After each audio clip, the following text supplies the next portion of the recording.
اور یہ جو بچوں کے مارنے والی بات ہے یہ بھی ذہن میں رکھیں، یہ بچے کو مارنا نہیں چاہیے، پیار سے سمجھانا چاہیے۔ ہاں والد کو والدہ کو خاص مواقع پر اجازت ہے کہ تھوڑی بہت کوئی مار پیٹ اور ڈانٹ ڈپٹ، صرف ماں باپ کو، باقیوں کو نہیں۔ استاذ کو بھی نہیں کہ نابالغ کو مارے، قاری صاحب کو بھی نہیں کہ وہ نابالغ کو مارے۔ ہاں وہ قاری صاحب اپنے بیٹے کا والد ہے نا، پھر مارے۔ دوسرے کے بیٹے کو بغیر باپ کی اجازت سے مارنا شریعت میں حرام ہے، نابالغ کے لیے، یاد رکھنا۔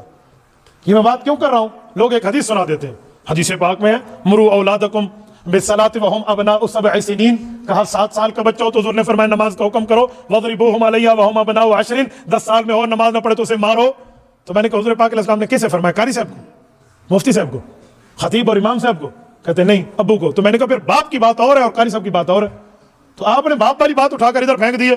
سنیں، نابالغ کو آپ نے مارا تو کل قیامت میں اس نابالغ کا وکیل اللہ کے رسول بن کر آئے گا، اور جہاں وکیل رسول اللہ ہو کوئی ماں کا بچہ اسے بچ کے دکھائے گا۔ یہ بہت بڑی بری حرکت ہے۔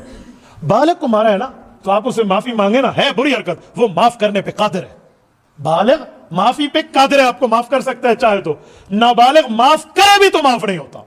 فَإِنْ آنَسْتُم مِّنْهُمْ رُشْدًا فَادْفَعُوا إِلَيْهِمْ أَمْوَالَهُمْ، آپ اٹھا لیں اس کی تفسیر۔ نابالغ کے معاف کرنے پہ بھی مسئلہ معاف نہیں ہوتا، ہم اس کو پتہ نہیں کیا سے کیا کر لیتے ہیں۔ تو اس لیے میرے دوستو تھوڑا سا فرق کیا کرو۔ ہاں قاری صاحب کو چاہیے یہ اللہ کی کتاب پڑھا رہا ہے تو اپنا اخلاق اور اپنا رعب ایسا رکھے، اپنی معاملات ایسے رکھے کہ بچہ پڑھنا شروع کر دے۔ انہیں ٹافی دے کر بھی تو پڑھایا جا سکتا ہے۔ میرے بیٹے کو گھر میں کسی بچی نے ویڈیو دکھا دی کہ اس قاری نے پنکھے سے الٹا لٹکایا ہوا ہے اس بچے کو، میرا بیٹا مجھے کہنے لگا میں قاری کے پاس پڑھنے نہیں جاؤں گا۔ مجھے 3 ماہ لگے اس کا ذہن بنانے میں کہ بیٹا قاری کے پاس نہیں بھیجوں گا، حافظ کے پاس بھیجوں گا۔ اسے کیا پتا قاری اور حافظ میں کیا فرق ہے، یہ ذہن دیا، انہوں نے کہا حافظ کے پاس جاؤں گا، قاری اس کا ذہن بن گیا کہ پنکھے سے الٹا لٹکایا جاتا ہے۔ پھر میں نے حضرت قاری صاحب کو، قاری صاحب کا اللہ شفقت بھلا کر فرمائے، وہ خود ٹافیوں کا لفافہ لے کر رکھتے ہیں اور 2 ٹافیاں دے دیتے ہیں، ہاں جی آج 10 روپے لے جاؤ۔ کہتے ہیں ہاں یہ قاری صاحب، یہ حافظ صاحب بہت اچھا ہے، ٹافی بھی دیتے ہیں اور پیسے بھی دیتے ہیں۔ یا میں نے کہا جی میں جیب سے آپ کو پورے ٹافیوں کو کارٹن لے کر دیتا ہوں، 2 اسے روزانہ دے دیا کرے 2-4 اور بچوں کو، تاکہ ان کا مائنڈ بنے کہ ہمیں کچھ ملتا ہے یہاں پر۔ تو یہ دماغ بن جاتا ہے، پھر یوں غلطیاں نہیں کرنی چاہیے۔ یہ آج پہلی دفعہ آپ سے ہم نے سنا کہ بچے کو پولیسہ بن رہے ہیں، ہم کو نہیں سمجھ رہے ہیں کہ نہیں کرنا بچے کو۔ نماز کی بات کرتے ہیں، میں قاریوں کی بات پوری کر لوں، عنوان میرا چینج نہ کریں، توجہ۔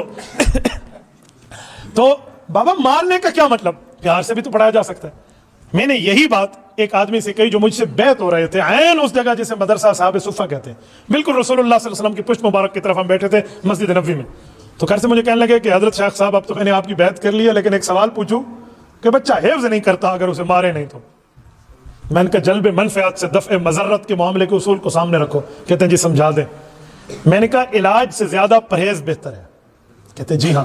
میں نے کہا بچے کو حافظ بنانا فرض ہے، واجب ہے یا مستحب ہے؟ کہتے ہیں مستحب ہے۔ قرآن پڑھانا ضروری ہے لیکن اسے حفظ کرانا مستحب ہے۔ تو میں نے کہا اور گناہ سے بچنا؟ کہتے ہیں وہ فرض ہے۔ تو میں نے کہا ایک فرض کو آپ توڑ رہے ہو ایک مستحب کے لینے کے لیے۔ کہتے ہیں مجھے سمجھ آ گیا۔ میں نے کہا یہ کبھی نہ کرنا، پیار سے سمجھانا۔ مجھے ایک بندے نے ایک دن ٹیلی فون کیا، مجھے کہا مفتی صاحب میں نے بچوں کے مار والی آپ کی بات سنی ہے، مجھے لگتا ہے آپ نے علم کی کلاس تو پڑھائی ہے، حفظ کی کلاس آپ نے نہیں پڑھائی۔ اگر 2 سے 3 مہینے آپ حفظ کی کلاس پڑھا لیتے نا تو آپ کو سمجھ آ جاتا ہے کہ بچوں کو مارنا اور معاملہ کیا ہوتا ہے۔ میں نے اسے کہا یہ آپ کی غلط فہمی ہے، میں نے 3 سال حفظ کی کلاس پڑھائی ہے۔ میں آپ کو اپنے حفاظ شاگرد دکھا سکتا ہوں، جن میں ایک میرا بھانجا محب اللہ بھی ہے، جن نے مجھے اس سے قرآن کریم کا اکثر حصہ حفظ کا پڑھا ہے باقاعدہ چھٹیوں میں بھی آ کر۔ تو میرے پاس تو حفاظ کی لائن ہے۔ آپ کیسے کہتے ہیں میں نے نہیں پڑھائی؟ اور میں تجربہ رکھتا ہوں، میں معاملات سمجھتا ہوں۔ آپ بچوں کو مارتے ہو کیا؟ عجیب معاملات ہے۔ بچہ پڑھ رہا ہے اور نابالغ منزل سنا رہا ہے، بیچارے نے یوں دیکھا تو آپ اس کی ہڈی پہ لکڑی ٹھا مارتے ہیں۔ کس نے آپ کو اجازت دی ہے؟ کون سی اتھارٹی ہے آپ کے پاس؟ بچے کو آپ آرام سے سمجھا سکتے ہیں، بیٹا قرآن کے وقت قرآن کو دیکھو، اللہ ناراض ہوتے ہیں ادھر نہ دیکھو، اللہ خوش ہوگا قرآن کو دیکھو۔ یہ نہیں کہہ سکتے 2 جملے تمہاری منہ سے نہیں نکلتے اور پھر اپنی دلیلیں دیتے ہم نے حفظ کی کلاس۔ کون سا آپ نے احسان کیا حفظ کی کلاس پڑھا کر؟